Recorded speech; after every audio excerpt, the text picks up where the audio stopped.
The broadcast is now starting. All attendees are in listen-only mode. I want to thank you all so much for joining us.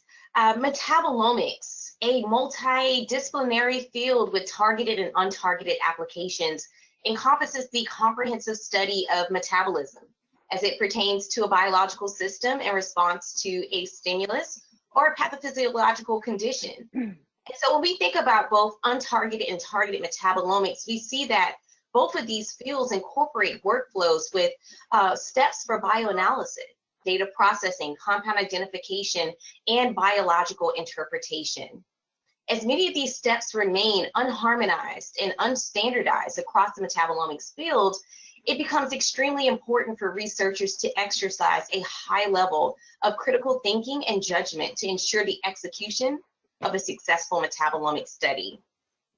The Education and Training Committee of the Metabolomics Society has created a podcast series which will include expert panelists who are going to discuss challenges, strengths, weaknesses of different approaches, decision-making experiences, and best practices for each aspect of the metabolomics workflow.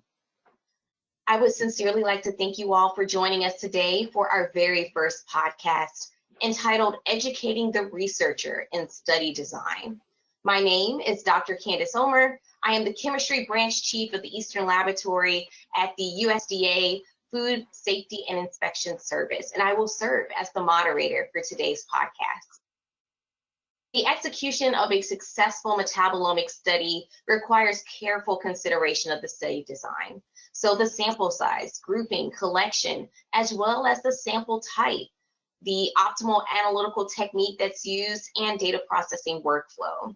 So as expected, there are several key concepts that should be considered for each one of these categories that I just mentioned. So today's podcast style webinar will include 3 expert panelists who will share their recommendations and best practices to optimize those metabolomic study designs. We're going to ask that all of our attendees use the chat feature to address our panelists today and ask questions as we go through this podcast. I'll now like to ask each of our expert panelists for today's webinar to introduce themselves and to provide some information about their years of experience in the metabolomics field, as well as their areas of expertise for everything relevant to metabolomic study designs. We'll first start with Dr. Sue Chu, who's at the Harvard Medical School. Hi, everyone. I'm so glad to be here this morning. My name is Sue, and I am an instructor in medicine at the Brigham and Women's Hospital and Harvard Medical School. By training, I am a biostatistician and a molecular epidemiologist, focused on research in integrative metabolomics of respiratory and neurodevelopmental diseases. Currently, I focus specifically on asthma and ADHD comorbidity, which has been observed in many epidemiological studies across the life course. But my start was in statistical genetics, and then I jumped around from different kinds of omics and substantive disease areas, going from gene expression, epigenetics, and transcriptomics. And in the past 5 years or so, I've specialized specifically in metabolomics. Thank you so much. We're so honored to have you here on our panel for today. I'm going to transition over to Dr. Roy Goodacre. If you could introduce yourself. I know that you're at the University of Liverpool. Yes, so good morning, good afternoon, good evening, wherever you are globally. It's nice to be part of this. So I'm Roy Goodacre. I've been doing metabolomics for some time, as you can probably see from the color of this hair. And I was persuaded by my friend George Harrigan to help edit the first book in metabolomics. It's out of print, so you can't buy it, I'm afraid, so it's not a horrible plug. We've been using metabolomics in all sorts of areas, including kind of clinical arenas, and I think having done it for so long, we've learned how to do many things inaccurately or incorrectly, so hopefully I can pass on some of that knowledge. Well, the knowledge of not how to not do it. Well, we're excited to have you. I agree, you are a wealth of knowledge. And then lastly, I want to address our final panelist, Dr. Steve Moore, who's from the National Cancer Institute. If you can introduce yourself. Sure. So I'm Stephen Moore, and I am a cancer epidemiologist by training, but I've been working in metabolomics since about 2010. The focus of my research is on obesity, physical activity, and how they're related to cancer risk, and I use metabolomics as a tool to try to understand those relationships.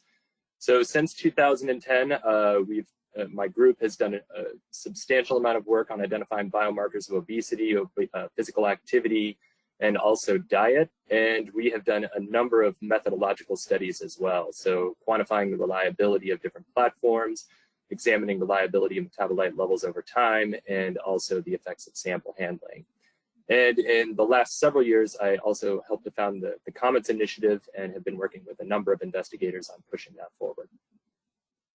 So to our listeners, you can see that we have compiled here this expert panel with a great wealth of knowledge and information. So as you have questions, just a reminder, feel free to throw those in the chat. You don't necessarily have to address them to a specific panelist, but if you do, we will make sure that we mention that to the panelists in which you indicated. So my first question here is for all of our panelists. And Stephen, I'm going to start with you. When we talk about a metabolomic study and its design, what do you think are 2-3 considerations that we should probably take into consideration when we design that study? Sure. So I think it's important to preface this with my background, which is I work as an epidemiologist, and I primarily work with existing cohorts and existing biobanks. So I think that's important to consider in the answer that I'm going to give.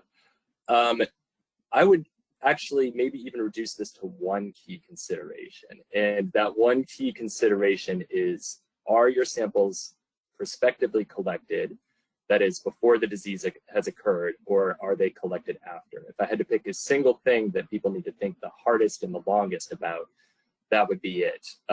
And that one choice has a number of downstream implications for how you think about the results, how you analyze the data. So the first is, and we have actually found this to be the case in the past, if you're doing something like a hospital-based case control study, where the samples are not collected prospectively, but collected after the fact, there can be differences in the sample handling. There can also be differences in people's behavior based on context. So in a hospital-based case control study, for instance, participants are often, the cases are recruited in the hospital, and then they pick matched controls, and the controls are often met at home to collect their samples. So somebody in the hospital, for instance, isn't smoking, isn't drinking. They're eating a very different diet because they're eating what the hospital serves them. And then someone at home is going to be doing all of these things. And so in the past, we have done small case control studies where we found, 50, 60, 70 different significant hits. We raised our arms in celebration and said yes.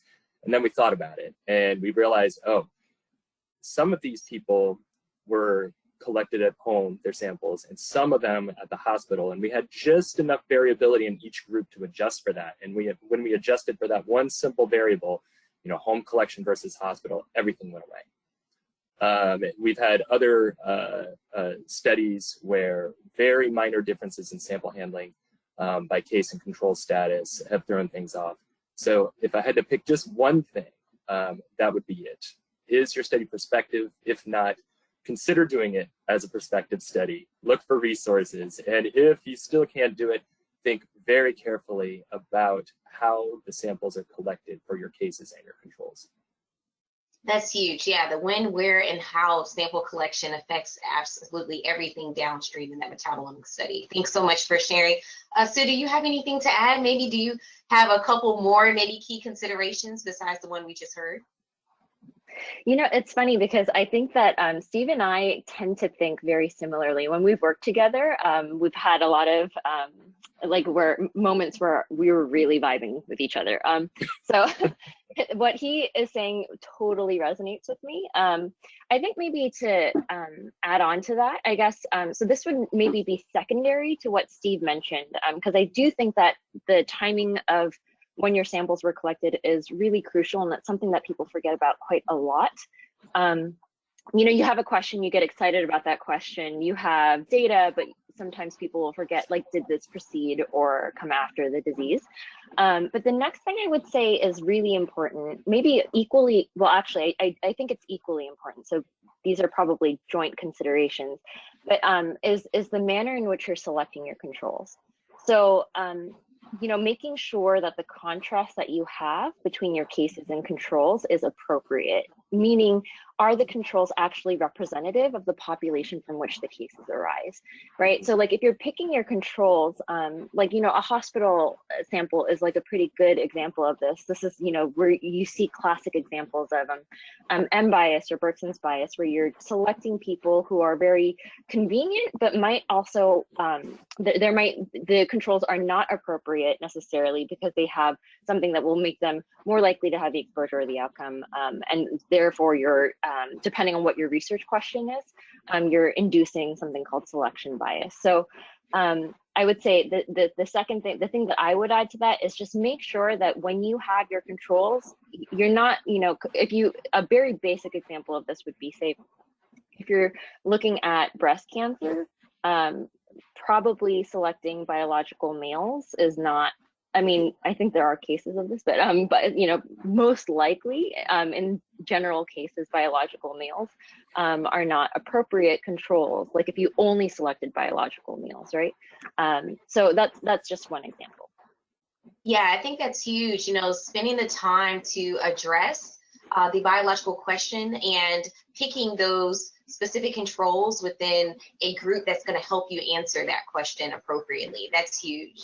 And then lastly, we'll end with you, Roy. You know, are there some key considerations that you have when you're designing your metabolomics study?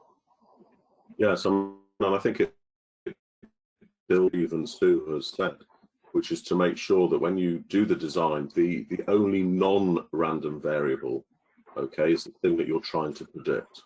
So in a case control, you try to control for age, you try to control for BMI, medication, which of course is very difficult with self-medication, although one could argue that metabolomics is able to look at what drugs people have been taking, so you can take that into consideration. Of course, it will still change the metabolome.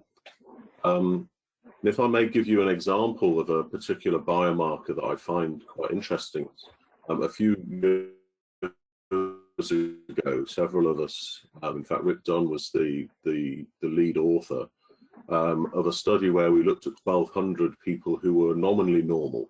Okay, I live in the northwest of England, so the samples came from the northwest of England.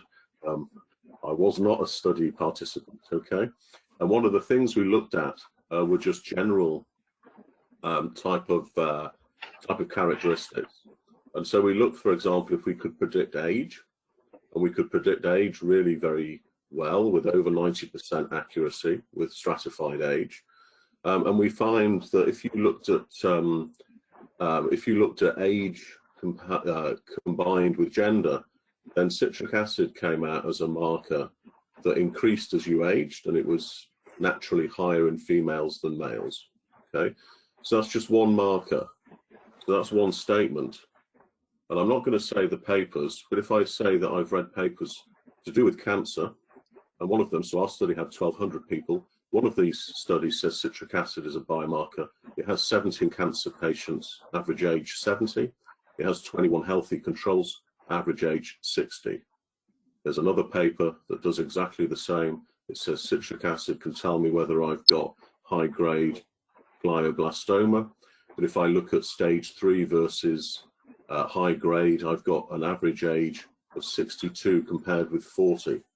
So when you know that, then it means that the things that you're predicting are actually just natural aging processes. This is really important for metabolomics that we consider these, because we don't know what the underlying other confounders are that we haven't found yet. So it's very important to, I think, not just design, but actually know what normal looks like. Yeah, you touched on something that I definitely want to dig into a little bit deeper, Roy, and that is how the biological question that we have for our study really influences the way that we go about building that hypothesis, building that design. So can you talk a little bit about how we should begin to scope that biological question and how we should begin to integrate our study design into answering that biological question? Yeah, so I think you should always pose the question before you start sampling. There's the famous quote about not having a statistician at the start of the experiment, which I won't say, but that I think is that aspect is very important. It's then also important to think about what you're trying to do. Now, let's say you're interested in pancreatic cancer.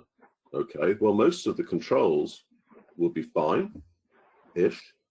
Okay, most of the people with disease will have late-stage pancreatic cancer. So now you have a sample set that actually doesn't address the question, which would be, can I predict early-stage cancer? So those are kind of considerations. And I mean, we could go on about controls. And if you were looking at, you know, COPD, coronary obstructive pulmonary disorder, a consequence of smoking, what control group do you have? Current smokers, ex-smokers, people who have never smoked. So these are, you know, these are difficult things to think about when you think about, let's say, design of those experiments. So Stephen, I'm going to kind of pose this exact same question to you, but I'm going to change the angle a little bit. A lot of everything that we're discussing has been using this matrix of human patient samples, you know, talking about serum, talking about blood, but how does the biological question here change in the way that we design our study, change when we talk about different matrices like plants, or in my case, food, you know?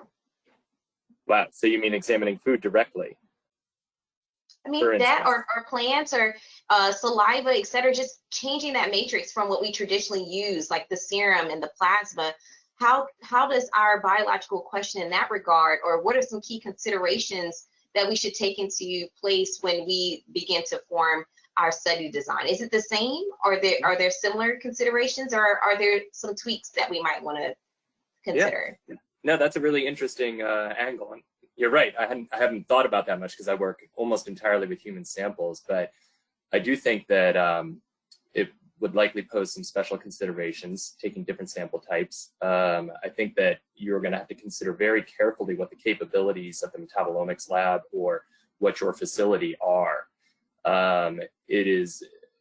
Plants are a complicated matrix, right? I mean, in a sense, they're filled with phytochemicals. So it depends on what kind of granularity you want and what kind of reliability you can assess that with. And so those are the things that I would be thinking, because with plants, you can control many aspects of the design.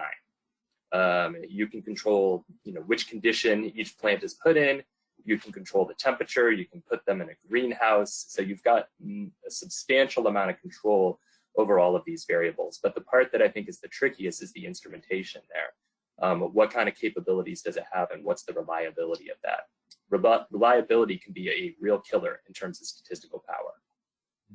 Sure. And so I want to pick your brain too, you know, for the patient sample folks, are there any key considerations that may look a little different compared to what we would traditionally do when we're working with those serum and plasma matrices? So I think this actually, oh yeah. Yep, go ahead. So, well, I think I've thought a lot about this from the angle of not necessarily non-human samples, but for example, integrating, I guess, metabolomics or maybe other omics across different tissue sources or biospecimen sources within the human body, right? And so I think once you start integrating, for example, you might be interested in a respiratory disease, which we know is partially an inflammatory disease, right? And so it makes sense in some ways to look at plasma, because blood is everywhere, but it is also the vehicle of inflammation, right? Of all the leukocytes and such that cause inflammation. But then you might also be interested in like lung tissue sampling, right? And you might have transcriptomics from that, right? And so or additional metabolomics. Somehow you might have gotten, probably most likely in lung cancer, rather than other kinds of diseases, because you're not usually going in there and getting a biopsy of a lung. But I think that those kinds of, when you've got, so those are different matrices, right? And how we go about combining them really impacts what kinds of questions we can answer. And really you should start from the opposite, right? Like you should have a question and then you should do your sampling based on what kinds of questions you're asking. And so, you know, like an example would be like if I had lung tissue and I had plasma, I might be interested in looking at like something that is more kind of on a systemic level. I'm trying to get a global picture of something. Whereas if I were looking just within lung and I had transcriptomics and metabolomics, for example, then I might be trying to catalog what's going on within a specific organ system or within a specific kind of context, right? Another thing that I've been thinking about, which is related, but is you know, is single cell metabolomics, which is still like kind of, you know, it's not quite there yet, but it is something that people are starting to actively try to do and think about. And that's, you know, that's another whole crazy thing because each of our organs has different kinds of cells. How do we go about combining all of that and thinking about that? So, you know, the stats gets really complex.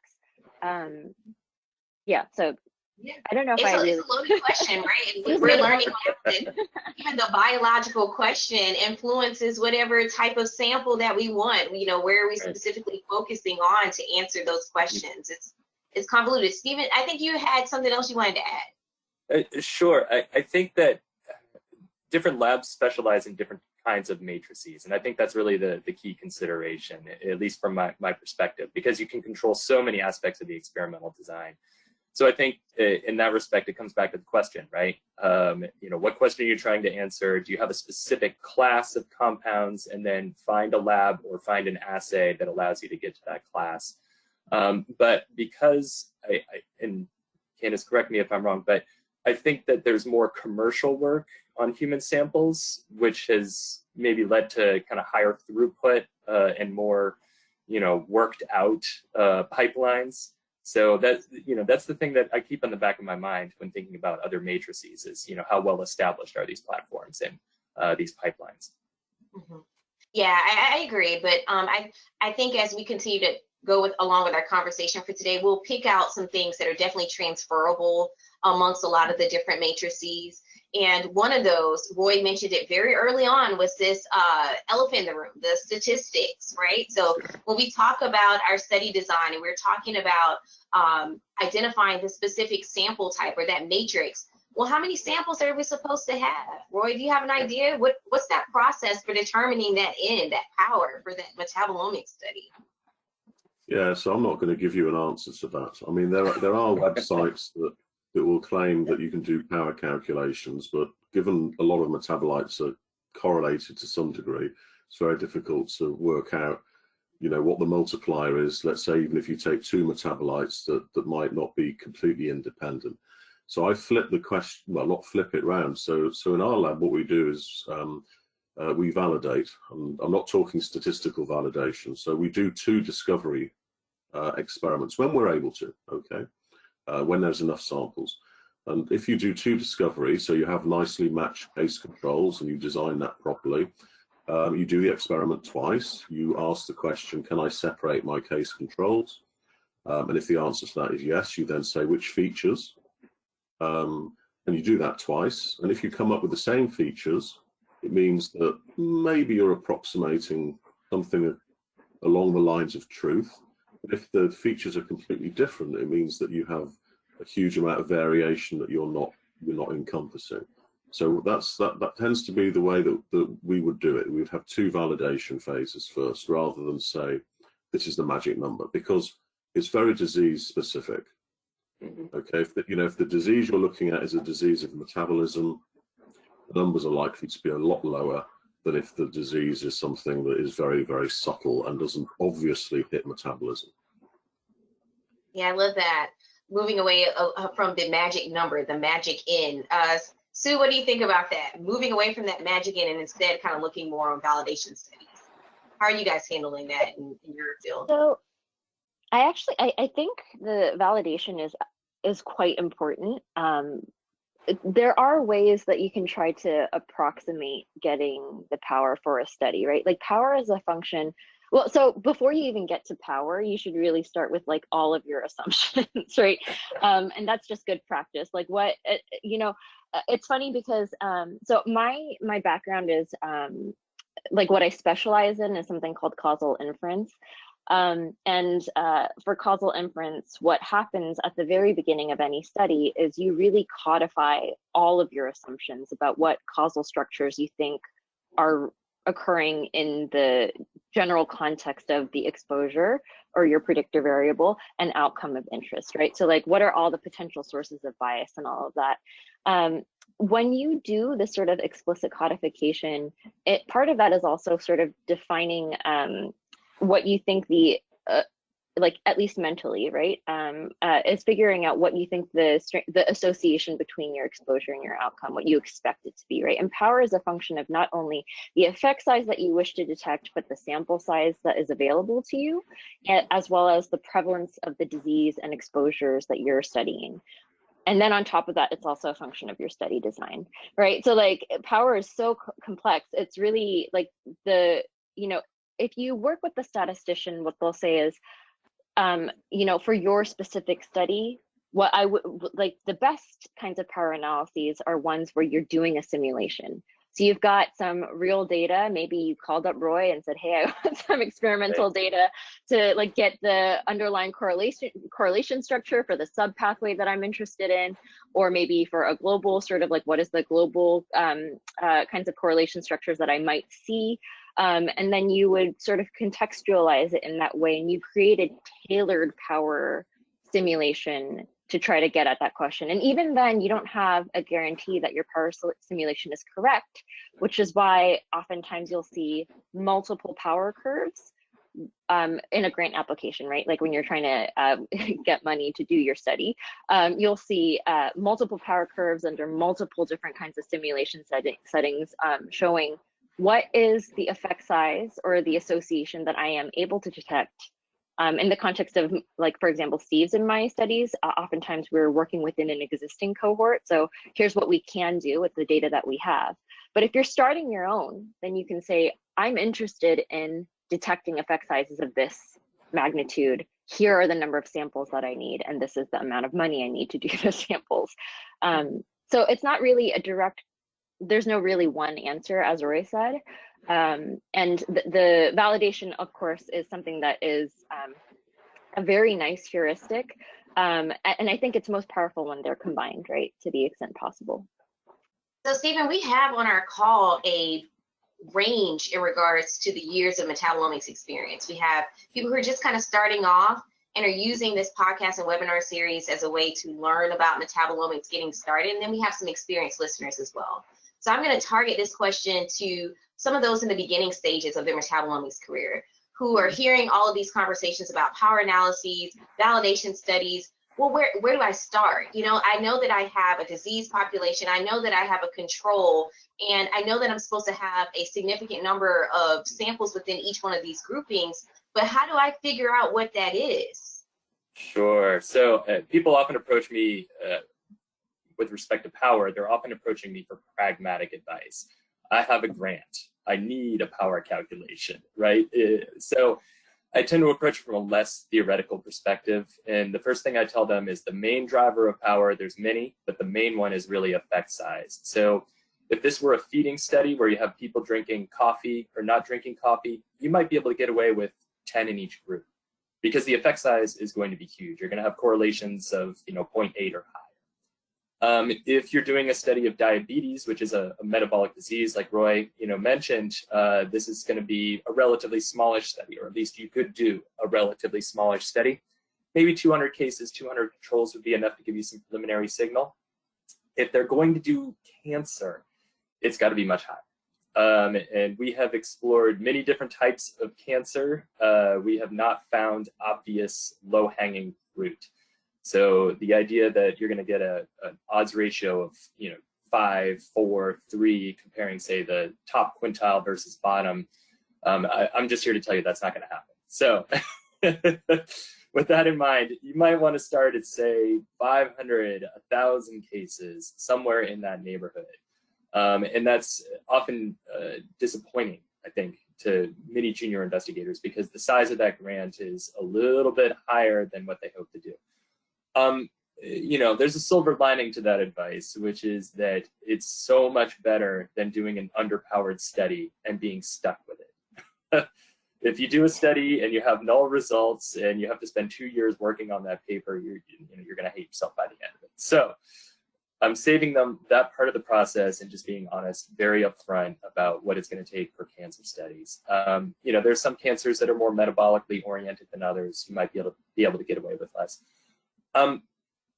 With all of that in mind, I do encourage fellows to seek existing resources and seek partners if they are in the situation where their study is clearly going to be underpowered. And I think that that's the best recourse, rather than trying to write a grant for a large study right off the bat.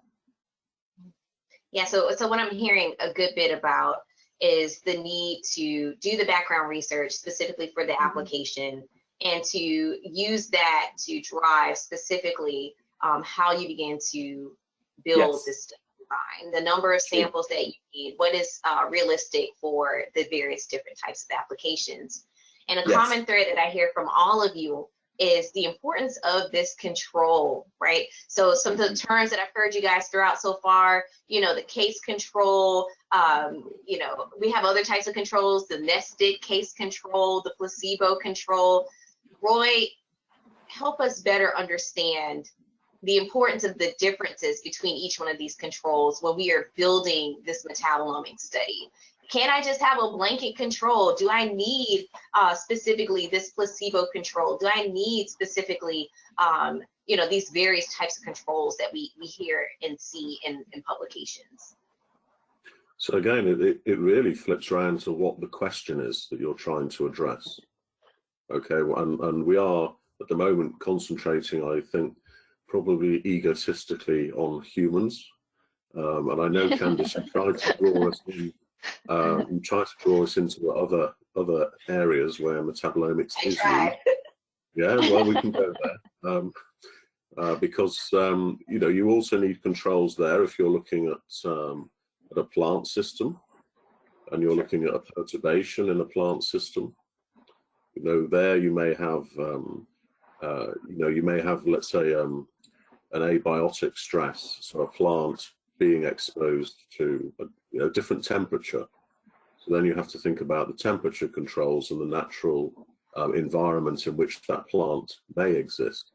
And although I know Steve said, plants are nice and easy because you can control them, plants aren't a liquid, which is what people tend to pull out of humans. And behind this screen, I can see about 20 trees, not in my garden, okay, they're in other people's gardens. They're really very different, and it would be difficult to know how to sample that. So I've deliberately changed the question to think about other types of samples and the controls you may have, because you need to control in plants also for growth. So all the early work, which actually I always found was quite perverse, because when I got into metabolomics, it was really through the plant metabolomics area. And the vast majority of people in metabolomics were plant scientists.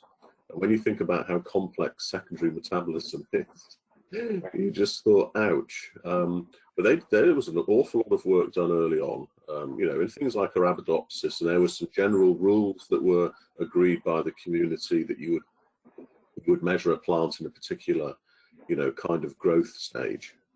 I'll pass now over to whoever wants to hit the human bit, but I will add in that I've mentioned growth rate and things like that in plants. The other thing to consider in controls is when you actually take the sample, and how do you control for diurnal cycles, how you control for estrus cycles and things like that. Yeah, so on the human end, I'm going to throw this spin. Let's say that we have this longitudinal study or this time series based study. How is that going to influence the types of controls I have and how I build those controls? Let's say Sue, and then I'll jump on over to Steve, because I see that you're getting ready to give me something too.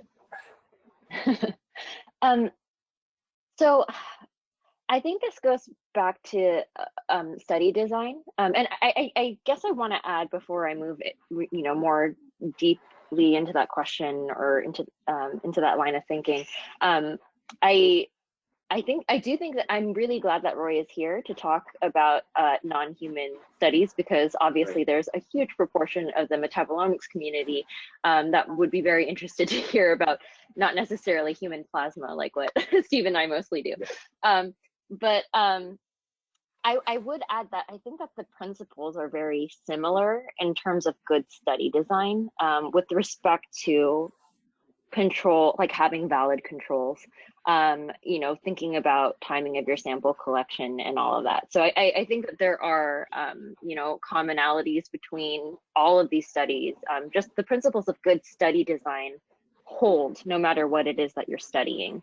And so, yeah, I just wanted to add to that. So now your question was about longitudinal studies. So I think that goes back to study design, and again, the question that you're trying to answer. So, you know, there's different kinds of studies. There's the cohort study, which is where you follow across time. This could be for humans, but also for plants. If you're interested in, you know, if the metabolome is your exposure and you've got this outcome, you know, the sampling time matters. And also like the complexities of the relationships across your metabolomic samples. Like, does time point 1 impact time point 2 and time point 2 impacts time point 3? The extent to which time point 1 influences not just time point 2 but time point 3, right? So like you've got all these different kinds of correlations across time that exist that you might need to account for when you're doing these analyses. And your sampling there needs to be very intentional, right? When you're looking at childhood diseases, like early childhood is a period of very rapid development, right? And so like there are probably a larger number of sampling points that you're going to want to do in an ideal study where you've got unlimited resources, right? Like you probably want to do a lot of sampling in those early years, even into the months, right? Because development is, you know, it's logarithmic, right? Like it's very steep at first and then it kind of levels off. And so I would say, you know, it depends on that context, but also, you know, if we wanted to bring in, you know, some of the stuff that we talked about earlier, which is like the tissue sources too, right? There's correlation, not just in plasma across time points within a given omic, but also like, let's say you decided to do urinary metabolomics, and Roy can jump in with what the similar kinds of, you know, non-common organs for plants would be. But if you're looking at plasma and urine, you know, would we expect to see like correlation from urine at time point 1 or like maybe fecal metabolomics is probably a better one because it's a reflection of your gut.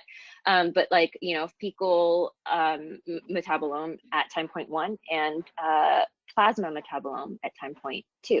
Right, so it's very complicated. I almost wish I could just throw up a slide and show like you know, pictures of like how complicated these things can be.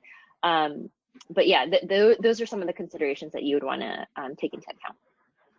All right, so what do you think, Stephen, in regards to building these controls and looking at it longitudinally or in some type of time series? Sure. So my answer depends on whether, and I'll give both scenarios, whether it's a treatment or whether it's a study where you're just following the participants. So if there's a treatment, I would use something along the lines of a Solomon 4 design. And all that means is that if you have a pre and a post, you also want to have controls that have a pre and a post sample. So make sure that, in other words, if you're doing an IQ test, people tend to do better on the second IQ test just because, regardless of what treatment you gave. So you have to have a control that's also had an IQ test in a kind of quasi before and after fashion. So that's if there's a treatment. Now, if this is, say, a cohort, it gets very tricky in the disease context because the disease can affect metabolite levels. So what I would tell people is just to be very careful about the kind of period of time that you're sampling relative to that disease. If you want to have 2 samples a year apart, 10 years before, you know, the end of follow-up, that's one thing. But if you're sampling people right up until they have the disease, at some point you have to consider whether that disease has had an effect on the metabolite levels in those samples. In terms of the analysis of that data, that is a whole nother story, and there are also statistical power considerations as well. I'm just going to leave it there. Yeah, we will leave it there for our next podcast. That's right. we will touch on that. So we might have to bring a couple of you guys back to address that one. But Roy, as we're building these various controls and we're building our various groups, are there specific considerations in regards to the number of replicates that I should be including, let's say, for each one of these time points or for each one of these disease states? Yes, it depends what you define as replicate. So, I mean, there's biological replication. In other words, I bleed someone twice, or I harvest, you know, a microbial culture twice, or I go and look at different leaves at different positions on a plant. So there's that consideration. And there's, of course, the analytical variation in the, let's say, mass spectrometer or the NMR instrument, depending on your favorite platform. And I think early on, a lot of people spent time looking at the biological replication. And by biological, I mean repeat sampling of the same thing. And very quickly learned that that was quite large, but not as large as sampling 5 different people and sampling the same person 5 times. And the analytical replication was very, very low. So for anyone new coming in, this is why you'll see in the papers, people will only analyze, you know, in human studies, a single sample. They won't repeat because it costs 30 minutes more time on your instrument, it costs more money. But of course, if you're starting off in metabolomics, and you're going to be sat, let's say, in a PhD viva at some point, someone is going to ask you about variation. And so it's very useful to even redo some initial experimentation, just to reprove to yourself that actually your analytical variation is very small, and so that you can then ignore it. Great. And Steve, do you have anything to add in regards to the replicates, the biological versus the analytical, and what considerations someone may have to take into account? Yeah. Typically, if I'm working with a fellow, let's say, I will advise them to include not just replicates for, say, like a pool, but also multiple different individuals. And the reason for that is that they can assess the intra-class correlation coefficient instead of just the CV. And the reason we like the intra-class correlation coefficient is that it has a statistical link with power. So I can tell someone, if you have this average ICC, this is how much your power has gone down as a result of variability in the instrument. In terms of the number, the main thing is really just, can you assess that median reliability well? So you have 1,000 metabolites, how many samples does it take? It doesn't take necessarily that many, but if you have a specific metabolite of interest, then you'll need more. So we've often used the rule of thumb, 8%, 10% QC. I think that's probably a little excessive, but maybe somewhere on the order of 5% would be appropriate for most studies. And at least 8 no matter what. Yeah, I like that. I like that. To integrate in one of the questions that we got from the chat, Sue, the question is in regards to, let's say that we're building our metabolomic study and it incorporates both in vivo and in vitro, and we're trying to consolidate or combine that data. Are there some considerations, even as early as the study design, that we should be taking into account when we're trying to integrate 2 different data sets, one from the in vivo and the other from the in vitro? Oh, that's interesting. I don't think I've really thought about like analytical integration of in vivo and in vitro. I almost think of them as separate stages. So I might need to think a little bit more about that. I can imagine. Right? Do you know what should we do? We have in vitro and in vivo data, and we're trying to come up with a study design to integrate them. Is there anything we should be like taking into account when we do that? Well, I'm kind of agreeing with Sue here that I think the 2 experiments are really quite different. Yeah. It really depends on. I mean, you have to pose it in terms of what exact question or what exact system, you know, you're trying to look at. I mean, if you want to look at chalk and cheese, then you can do. And then if you want to run that analytically at the same time, then you can come back to a little bit of what Steve was mentioning in terms of, you know, quality control samples, which we could define here as an equal aliquot of all the samples that you're likely to have. If that meant pooling in vitro and in vivo samples so that you could run them at the same time, I suspect that if you did something simple like PCA, the two study groups, one would be there and one would be there. But it depends on, you know, exactly the sort of question that you're trying to answer. Yeah, what do you think, Steve? I would tell them, I would request that they analyze it separately first, and then let's see. Yeah. So, you know, I have some experience in this realm where I started off doing in vitro and allow the in vitro data to influence your study design for the in vivo, but they were done separately and not at the same time. So using that in vitro model system to identify specific pathways or specific metabolites of interest, and then now designing a in vivo metabolomics study to address those specific pathways or specific metabolites. So yeah, I from personal experience thought it was best to do them separately and allow one to influence the other. Now, whether it's the chicken versus the egg that came first, I think that's a key consideration for the metabolomic study. If it's going to be the in vivo that influences now the in vitro or vice versa. But yeah, I think that's a really cool way to think about the data. Yeah, go ahead, Sue. Well, I imagine that, so let's say like you did want to somehow combine this analytically later on. So again, I agree. Like that's why I was a little taken aback, because I was like, I think these are very separate, but you know, leaving myself open to potential ways to combine this kind of data.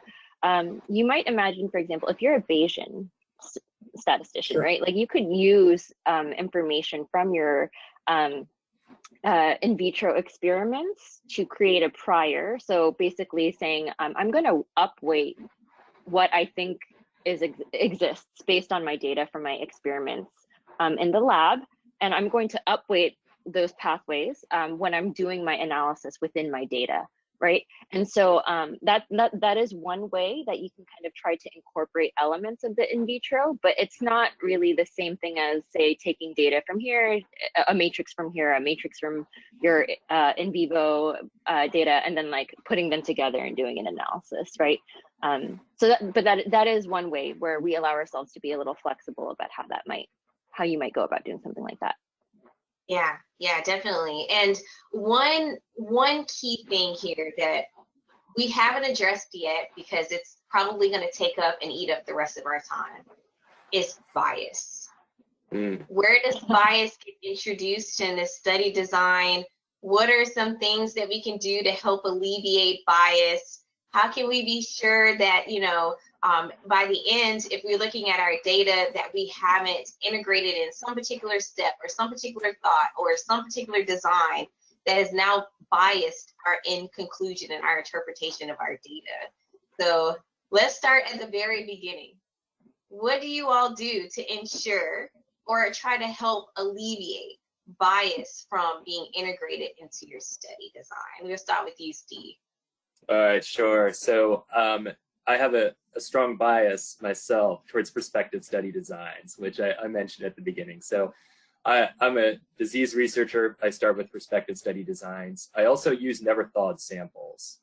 You know, we have found that even if samples have been thawed once, but by different labs, so let's say that 90% of your cases are thawed at one lab and 70% are thawed at another, there's differences just in the thaw protocol alone between those two aliquoting labs. So we tend to use never thawed samples, and we have a very specific protocol that we follow in terms of how the samples are organized as they go through the day of aliquoting. We specify the exact order: this case, this control, this sample number, this sample number, this sample number. And we are very careful about the aliquoting of those samples. So that alone can cost you literally hundreds of thousands of dollars if you mess that up. So we are very careful about the aliquoting process.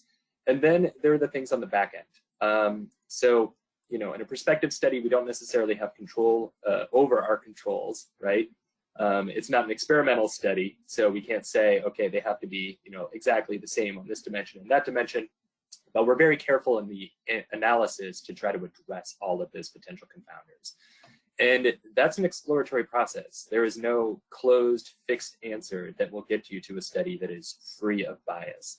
The best that you can do is really try to explore all of the obvious confounders one after another and see what you get. So age, body mass index, gender can be a confounder depending on the context, smoking, diet, so on and so forth. Some of those things as an epidemiologist are kind of interesting, like body mass index. Let's say in a physical activity and cancer study, we often adjust for body mass index because that is a variable that could confound that association. But body mass index is also lower among people who are active in part because they are active. So it's a mediator too. And so some of these things need to be carefully thought through as you do the analysis. Is this an appropriate confounder or is it a potential mediator? And at some level, it's an act of judgment and experience. It is not something that you can just say, this is the right way to do it, or this is the wrong way to do it. But over time, a consensus of experts will tend to develop on a specific disease or a specific type of association. Yeah, Roy, I'm really interested to hear your response here because you're a huge advocate for validation studies. What are some key biases that, or key ways to consider bias in your study design? Yeah, so when we started off, we were quite gung-ho and used to just inject anything into a mass spec, and then learned very quickly. In fact, BMI was one of the biggest issues. Sure. I'm not going to stand up and show you how large my girth is. Those of you who are in Valencia will see. But I will have a very different profile from everyone else on this call. And we learned that very early on. So what we have done is we would engage with clinicians and we would say, can you show us the potential sample set that you want to analyze?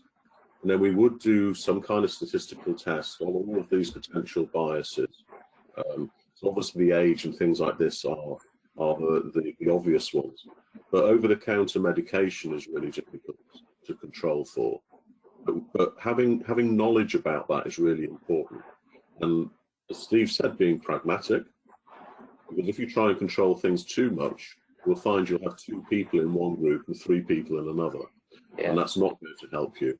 But we do try to do that so that we almost, I'd almost describe ourselves as control freaks. Where we try and control things as much as possible. So the only, as I said earlier, the only non-random variable is the thing you're trying to predict. Bearing in mind that if people are ill, they are self-medicating, and then trying to unravel that bias is important. I quite like Steve's discussion about time that things have been frozen. And things like this. And when we talk about larger scale metabolomic studies, we don't inject things in one day. We have to spend many days doing analyses. So we also think about the design in terms of which order we would inject things. So in our Husamet study, where we had 1,200 people analysed, we would analyse them in blocks. And so the blocks we would stratify, and we would make sure, as well as we possibly could, that we had an equal number of controls and cases. And in our case, this was gender and age and the general things, but an equal number of smokers, non-smokers within that particular block. Has the advantage that if you design like that and the instrument goes wrong, which they do quite regularly, you can scrap the block and it doesn't compromise the rest of the experiments. So there's also that bias in terms of injection order. Because, you inject the same thing 100 times in a metabolomics into a mass spec, and you'll tell the time of day it went through the instrument, I'm afraid. So you do need to control for that as well, and be aware of that. How do I randomize for that, Roy? Like, how can I ensure randomization or good randomization to avoid that happening? So you do kind of like stratified block permutation design. So you make sure that each block is equally representative of the thing you're trying to predict, if it's a case control. We also run QC, so we were one of the first groups to use quality control samples where we have a biological quality control, so an equal aliquot. And in fact, Dave Broadhurst developed some quite nice maths that allows you to do correction. So we were able to bring 18 months worth of data together so that you couldn't see the date in which the sample was injected. That comes into that particular design, because at the end of the day, unfortunately, any analytical instrument has drift in it. I know the NMR people who are listening will say, there's no drift in my instrument, but I bet if you look closely enough, there will be. So you have to try and compensate for it. So that comes back, to how you design the experiment, and realize that if you want to inject 100 samples, you're probably going to be injecting 120, 130 to condition the system, and then to make sure that you have these QCs so that you can check for reproducibility and repeatability through the experiment. And then if you need to, you can potentially do some correction if that's necessary. So in our last few minutes, Sue, I'm going to be just picking your brain. The first question I have for you is the same one about being intentional in the study design, trying to find ways to eliminate or alleviate bias. So what are some key considerations that you have for our listeners and how to accomplish that goal? Yeah, I really liked Steve and Roy's sort of trains of thought. I think I might take it a step back and make it a little bit more general. And so I think, like, if we define bias, like, what is bias, right? Like, bias is an influence that is exerted such that, like, a systematic tendency arises such that there's a difference between what you obtain from your analytic results and what is true, if we know what true is, right? And so, like, basically, if the examples that Steve and Roy gave are examples of confounders, right? Like, confounding, what is confounding, right? Let's take that and define what is a confounder. Oftentimes what you'll see is, like, people will just kind of throw anything that's associated with the outcome or anything that's associated with the exposure. And they'll be like, okay, well, I know it's associated with this. I'm just going to throw it in my model, right? But it turns out that, like, the real definition of a confounder, if you're interested in mechanism, because bias is something that is related to mechanism, you're trying to figure out effect estimates, right? How much is this associated with this exposure associated with an outcome or risk of an outcome, right? So if you're interested in mechanism, the definition of a confounder is a common cause of the exposure and the outcome, not just something that's associated with one or the other, right? So a classic example of this is, let's take this back to Stats 101. You see an association between eating ice cream and shark attacks, right? There is a confounder there. A common cause of that, is summertime. In the summertime, you're more likely to be eating ice cream, but also you are more likely to go to the beach, where you would be likely at higher risk of being attacked by sharks. So not that, I think sharks get a bad rap. They are generally not trying to attack people, but that's a very classic Stats 101 example, right? And specifically in that example, that summertime is a common cause, right? So, like, there's that component of it. And what does cause bring into the question is temporal ordering. It needs to precede the exposure and the outcome. Something can't be a cause if it happens after your exposure, right? So keeping that in mind, and when you're building your models, making sure that you're adjusting for the things that you really think are common causes of your exposure and your outcome, not just any old thing, right? Because when you throw everything into your model, it's like Roy said, you're going to end up with 2 or 3 people in each bin because you over adjusted. And so you're losing power, right? Don't be throwing those precious degrees of freedom away in your model, right? So I think in order for you to get to that then, right? So I'm wrapping this up. For you to get there means that you need to understand the causal structures, your assumed causal structures. Every model has assumptions, but if you want to be rigorous about it, explicitly encode what you think those assumptions are.